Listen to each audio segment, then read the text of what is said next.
medio de la crisis que estamos viviendo, huracanes, terremotos, incendios, pandemia, necesitamos un mensaje a nuestro corazón. Ministerio al pequeño rebaño. Reciban un saludo de parte de su amigo el pastor Miguel Tirado. Hoy nos proponemos dialogar acerca del último capítulo del libro El conflicto de los siglos, el capítulo 43, que se titula El fin del conflicto. Hemos llegado al final y queremos invitarte a que compartas estos videos con tus amigos. Y hoy, como en otras ocasiones, me acompaña el pastor Orlando González. Y quisiéramos agradecerle a nuestro Dios por haber completado este proyecto de llevarles el conflicto de los siglos. Vamos a orar. Gracias, eterno Padre, por habernos permitido dialogar sobre los eventos finales, haber presentado a nuestros amigos el conflicto de los siglos. Te rogamos que desciendas hoy para que seamos impresionados con ese momento glorioso cuando tú desciendas, erradiques totalmente el pecado y nos concedas el gozo de estar contigo por la eternidad. En el nombre de Jesús. Amén. Amén. En el capítulo anterior estuvimos viendo cómo la tierra queda desolada después de la segunda venida de Jesús. El resplandor de su gloria y la manifestación de esa venida extermina a todos los impíos y queda solamente Satanás con sus ángeles malvados en esta tierra. La tierra convirtiéndose en un desierto. Pero al fin de los 1000 años, Cristo regresa de nuevo a la tierra. Esta vez lo acompaña la hueste de los redimidos y le sigue una comitiva de ángeles. Al descender en majestad aterradora, manda a los muertos impíos que resuciten para recibir su condenación. Se levanta su gran ejército, innumerable como la arena del mar. Qué contraste entre ellos y los que resucitaron en la primera resurrección. Los justos estaban revestidos de la juventud y belleza inmortales. Sin embargo, los impíos llevan las huellas de la enfermedad y de la muerte.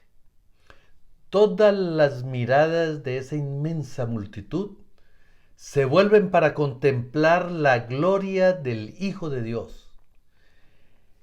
Y a una voz, las huestes de los impíos exclaman: bendito el que viene en el nombre del Señor. No es el amor a Jesús lo que les inspira esta exclamación, sino que el poder de la verdad arranca esas palabras de sus labios. Los impíos salen de sus tumbas tales como a ellas bajaron, con la misma enemistad hacia Cristo y el mismo espíritu de rebelión. No disponen de un nuevo tiempo de gracia para remediar los defectos de su vida pasada, pues de nada les serviría. Toda una vida de pecado no ablandó sus corazones. De serles concedido un segundo tiempo de gracia, lo emplearían como el primero, eludiendo las exigencias de Dios e incitándose a la rebelión contra Él.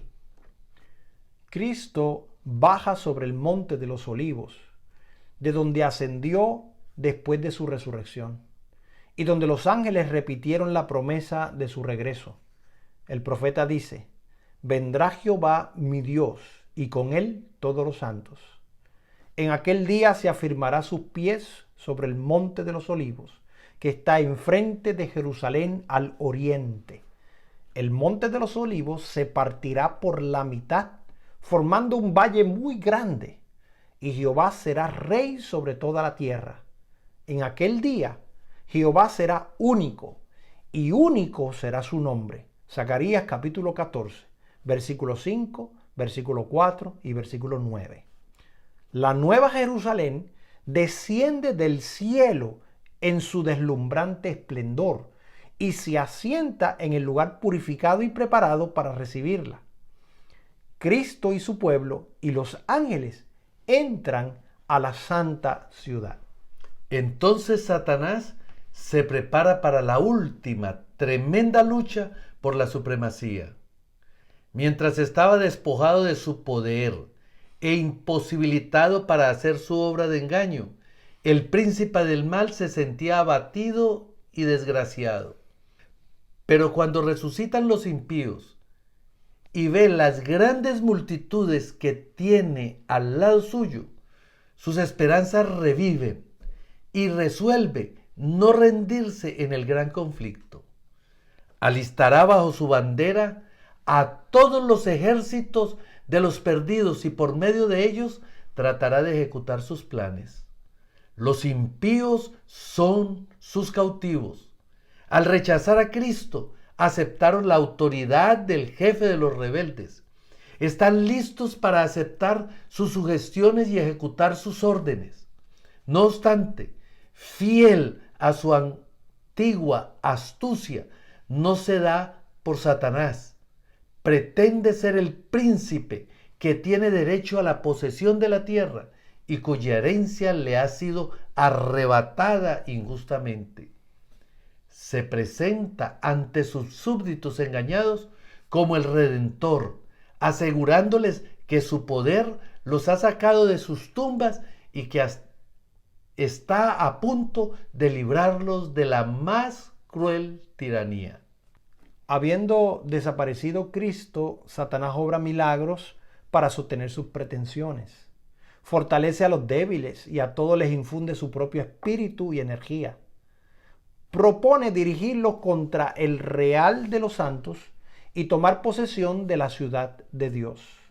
En un arrebato belicoso señala los innumerables millones que han sido resucitados de entre los muertos y declara que como jefe de ellos es muy capaz de destruir la ciudad y recuperar su trono y su reino.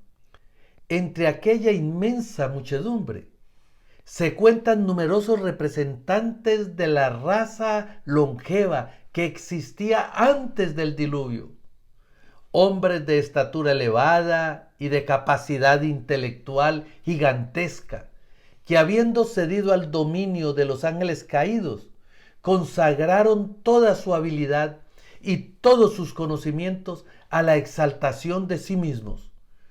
Hombres cuyas obras artísticas maravillosas hicieron que el mundo idolatrase su genio, pero cuya crueldad y malos ardides mancillaron la tierra y borraron la imagen de Dios, de suerte que el Creador los hubo de raer de la superficie de la tierra. Allí hay reyes y generales que conquistaron naciones, hombres valientes que nunca perdieron una batalla, guerreros soberbios y ambiciosos cuya venida hacía temblar reinos. La muerte no los cambió. Al salir de la tumba, reasumen el curso de sus pensamientos en el punto mismo en que lo dejaron. Se levantan animados por el mismo deseo de conquista que los dominaba cuando cayeron. Satanás consulta con sus ángeles y luego con esos reyes, conquistadores y hombres poderosos. Consideran la fuerza y el número de los suyos y declaran que el ejército que está dentro de la ciudad es pequeño, comparado con el de ellos, y que se lo puede vencer. Preparan sus planes para apoderarse de las riquezas y la gloria de la Nueva Jerusalén. En el acto todos se disponen para la batalla. Hábiles artífices fabrican armas de guerra. Renombrados caudillos organizan en compañías y en divisiones a las muchedumbres de guerreros. Al fin se da la orden de marcha y las huestes innumerables se ponen en movimiento. Un ejército cual no fue jamás reunido por conquistadores terrenales ni podría ser igualado por las fuerzas combinadas de todas las edades desde que empezaran las guerras en la tierra. Satanás, el más poderoso guerrero, marcha al frente y sus ángeles unen sus fuerzas para esa batalla final. Hay reyes y guerreros en su comitiva, y las multitudes siguen en gran compañía, cada cual bajo su correspondiente jefe. Con precisión militar, las columnas cerradas avanzan sobre la superficie desgarrada y escabrosa de la tierra, hacia la ciudad de Dios. Por orden de Jesús, se cierran las puertas de la Nueva Jerusalén, y los ejércitos de Satanás circundan la ciudad y se preparan para el asalto. Entonces, Cristo reaparece a la vista de sus enemigos. Muy por encima de la ciudad, sobre un fundamento de oro bruñido, hay un trono alto y encumbrado. En el trono está sentado el Hijo de Dios, y en torno suyo están los súbditos de su reino. Ningún lenguaje, ninguna pluma puede expresar ni describir el poder y la majestad de Cristo. La gloria del Padre eterno envuelve al Hijo. El esplendor de su presencia llena la ciudad de Dios, rebosando más allá de las puertas e inundando toda la tierra con su brillo. Inmediatos al trono se encuentran los que fueron alguna vez celosos en la causa de Satanás, pero que, cual tizones arrancados del fuego, siguieron luego a su Salvador con profunda e intensa devoción. Vienen después los que perfeccionaron su carácter cristiano en medio de la mentira y de la incredulidad, los que honraron la ley de Dios cuando el mundo cristiano la declaró abolida, y los millones de todas las edades que fueron martirizados por su fe. Y más allá está la grande muchedumbre que nadie puede contar de entre todas las naciones, y las tribus, y los pueblos, y las lenguas, de pie ante el trono y delante del Cordero, revestidos de ropas blancas y teniendo palmas en sus manos. Apocalipsis 7:9. Su lucha terminó. Ganaron la victoria. Disputaron el premio de la carrera y lo alcanzaron. La palma que llevan en la mano es símbolo de su triunfo. La vestidura blanca, emblema de la justicia perfecta que Cristo, que es ahora, de ellos. Los redimidos entonan un canto de alabanza que se extiende y repercute por las bóvedas del cielo. Atribúyase la salvación a nuestro Dios, que está sentado sobre el trono, y al Cordero. Versículo 10.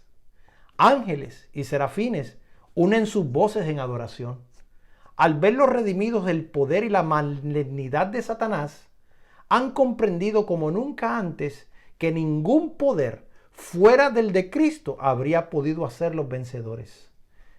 Entre toda esa muchedumbre, ni uno se atribuye a sí mismo la salvación, como si hubiese prevalecido con su propio poder y su bondad. Nada se dice de lo que han hecho o sufrido, sino que el tema de cada canto y la nota dominante de cada antifonía es la salvación a nuestro Dios y al Cordero. En presencia de los habitantes de la tierra y del cielo reunidos, se efectúa la coronación final del Hijo de Dios. Y entonces, revestido de suprema majestad y poder, el Rey de Reyes falla el juicio de aquellos que se rebelaron contra su gobierno y ejecuta justicia contra los que transgredieron su ley y oprimieron a su pueblo.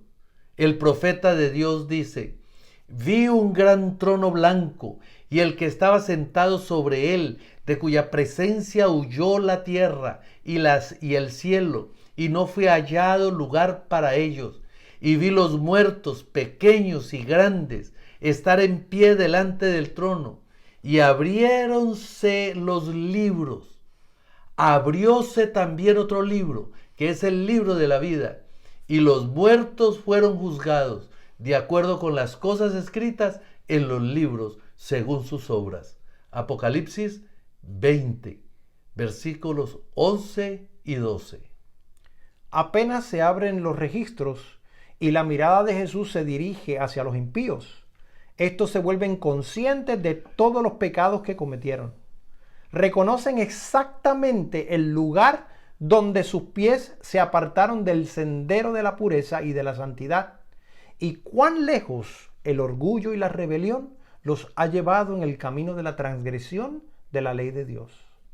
Las tentaciones seductoras que ellos fomentaron cediendo al pecado, las bendiciones que pervirtieron, el desprecio de los mensajeros de Dios, los avisos rechazados, la oposición de corazones obstinados y sin arrepentimiento, todo eso sale a relucir como si estuviesen escritos con letras de fuego.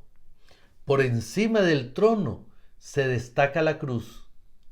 Y como en vista panorámica aparecen las escenas de la tentación, la caída de Adán y las frases sucesivas del gran plan de redención, el humilde nacimiento del Salvador, su juventud pasada en la sencillez y en la obediencia, su bautismo en el Jordán, el ayuno y la tentación en el desierto, su ministerio público que reveló a los hombres las bendiciones más preciosas del cielo,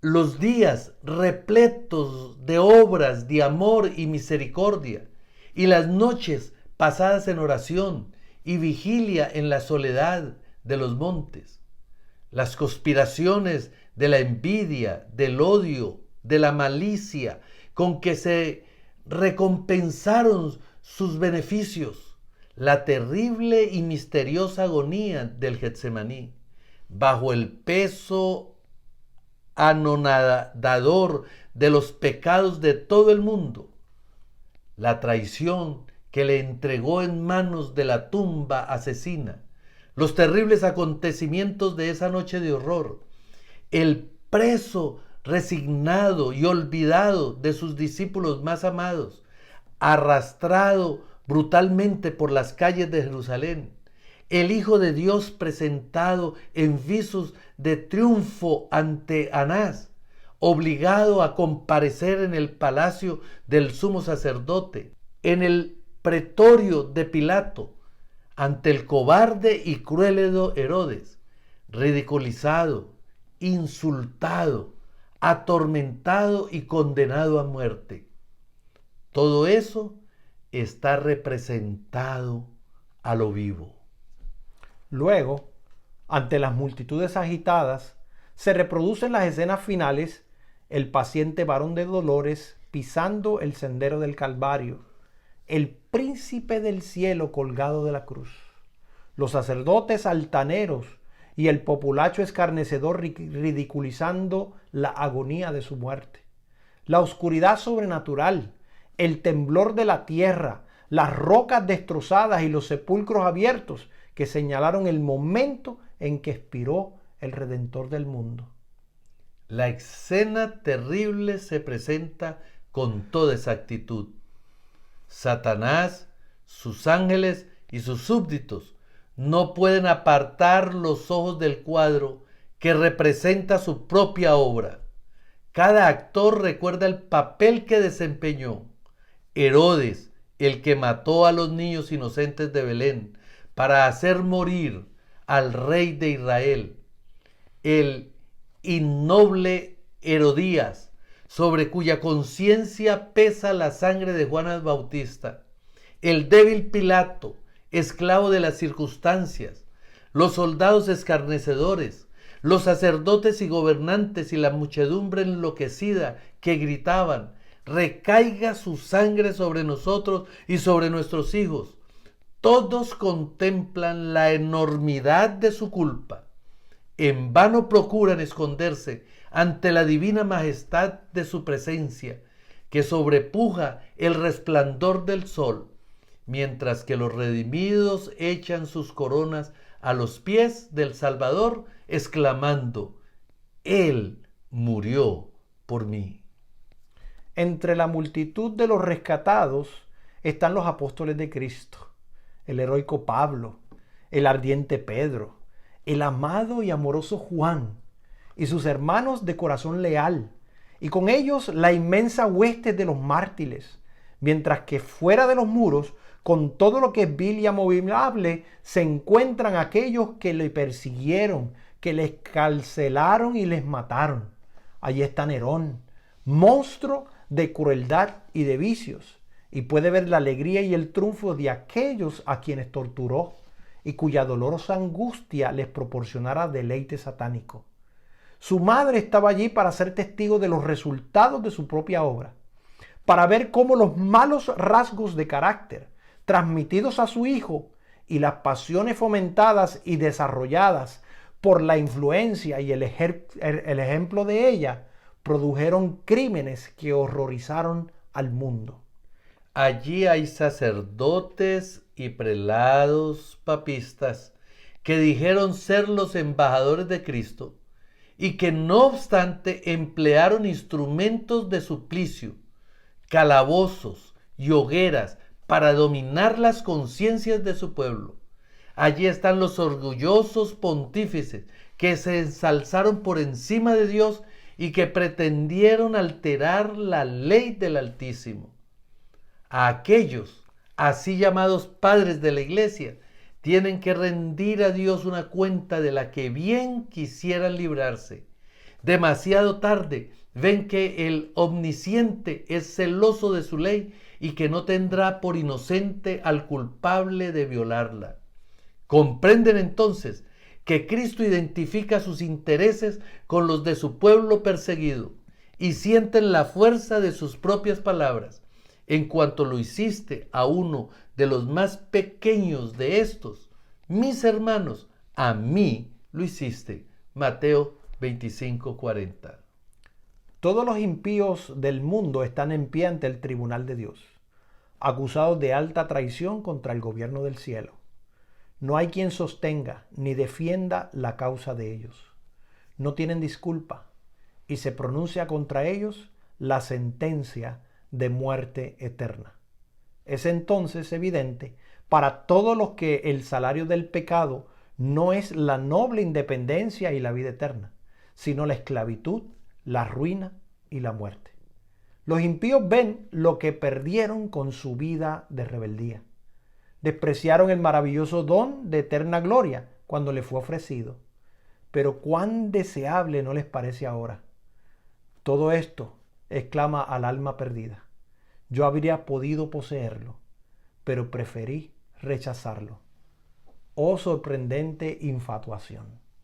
Han cambiado la paz, la dicha y el honor por la miseria, la infamia y la desesperación. Todos ven que su exclusión del cielo es justa. Por sus vidas declararon: no queremos que este Jesús reine sobre nosotros. Como fuera de sí, los impíos han contemplado la coronación del Hijo de Dios. Ven en las manos de Él las tablas de la ley divina, los estatutos que ellos despreciaron y transgredieron. Son testigos de la explosión de admiración, arrobamiento y adoración de los redimidos. Y cuando las ondas de melodía inundan a las multitudes fuera de la ciudad, todos exclaman a una voz: grande y maravillosas son tus obras, oh Señor Dios Todopoderoso. Justo y verdaderos son tus caminos, oh Rey de los siglos. Apocalipsis 15:3. Y cayendo, prosternados, adoran al príncipe de la vida. Satanás parece paralizado al contemplar la gloria y majestad de Cristo. El que en otro tiempo fuera uno de los querubines cubridores, recuerda de dónde cayó. El que fuera serafín resplandeciente, hijo de la aurora, cuán cambiado se ve y cuán degradado. Está excluido para siempre del consejo en que antes se le honraba. Ve ahora a otro que junto al Padre vela su gloria. Ha visto la corona colocada sobre la cabeza de Cristo por un ángel de elevada estatura y majestuoso continente, y sabe que la posición exaltada que ocupa ese ángel habría podido ser la suya. Recuerda la mansión de su inocencia y pureza, la paz y el contentamiento de que gozaba, hasta que se entregó a murmurar contra Dios y a envidiar a Cristo. Sus acusaciones, su rebelión, sus engaños, para captarse la simpatía y la ayuda de los ángeles. Su porfía en no hacer esfuerzo alguno para reponerse cuando Dios le hubiera perdonado. Todo eso le presenta a lo vivo. Echa una mirada retrospectiva sobre la obra que realizó entre los hombres y sobre sus resultados. La enemistad del hombre para con sus semejantes, la terrible destrucción de sus vidas, el ascenso y la caída de los reinos, el derrocamiento de tronos, la larga serie de tumultos, conflictos y resoluciones. Satanás recuerda los esfuerzos constantes que hizo para oponerse a la obra de Cristo y para hundir a los hombres en la degradación siempre mayor. Ve que sus conspiraciones infernales no pudieron acabar con los que pusieron su confianza en Jesús. Al considerar Satanás su reino y los frutos de sus esfuerzos, solo ve fracaso y ruina. Ha inducido a las multitudes a creer que la ciudad de Dios sería fácil presa. Pero ahora ve que eso es falso. Una y otra vez, en el curso de la gran controversia, ha sido derrotado y obligado a rendirse. De sobra conoce el poder y la majestad del Eterno. El propósito del gran rebelde consistió siempre en justificarse y en hacer aparecer el gobierno de Dios como responsable de la rebelión. A ese fin dedicó todo el poder de su gigantesca inteligencia. Obró deliberada y sistemáticamente con éxito maravilloso para inducir a inmensas multitudes a que aceptaran su versión del gran conflicto que ha estado desarrollándose por tanto tiempo. Durante miles de años, este jefe de conspiraciones hizo pasar la mentira por verdad, pero llegó el momento en que la rebelión debe de ser sofocada y finalmente, y puestos en evidencia, la historia y el carácter de Satanás. El archiengañador ha sido desenmascarado por completo en su último gran esfuerzo para destronar a Cristo, destruir a su pueblo y apoderarse de la ciudad de Dios. Los que se han unido a él se dan cuenta del fracaso total de su causa. Los discípulos de Cristo y los ángeles leales contemplan en toda su extensión las maquinaciones de Satanás contra el gobierno de Dios. Ahora se vuelve objeto de execración universal. Satanás ve que su rebelión voluntaria le incapacitó para el cielo. Ejercitó su poder guerreando contra Dios.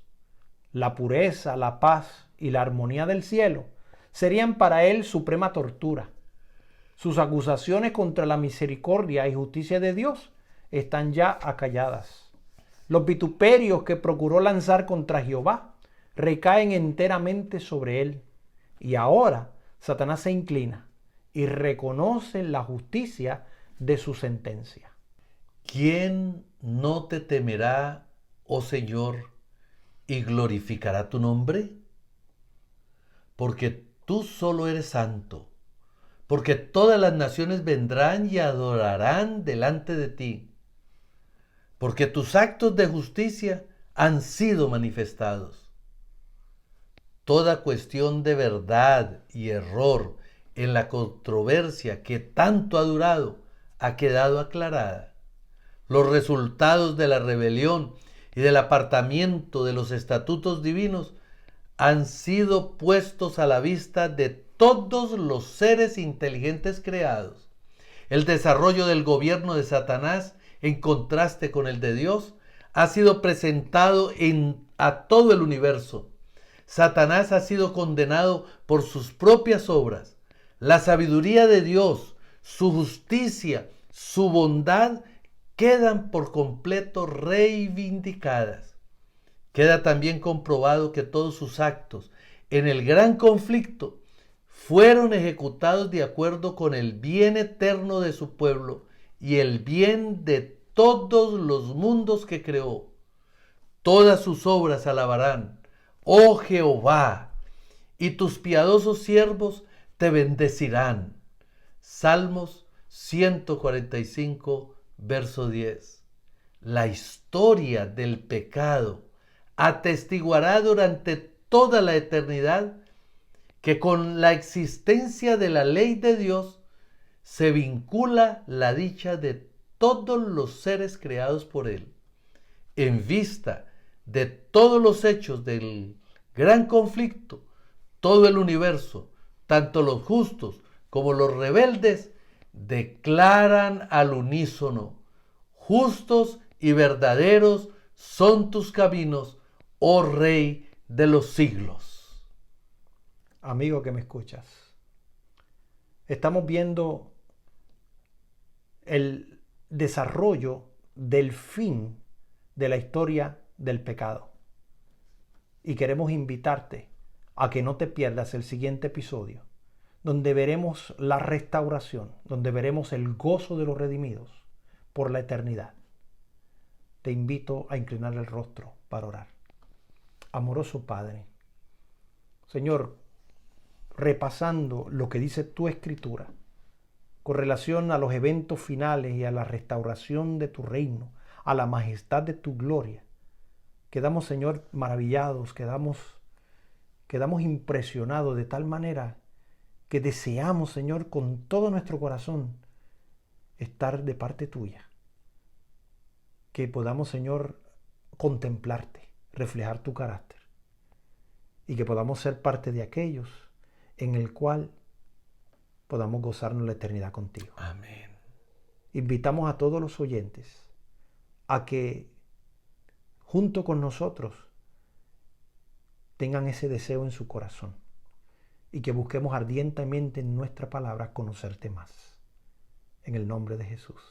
Amén. Amén. Esto ha sido un mensaje al pequeño rebaño y quiero invitarte a suscribirte a nuestro canal y a compartir este video con tus amigos. Dios te bendiga. Bendiciones.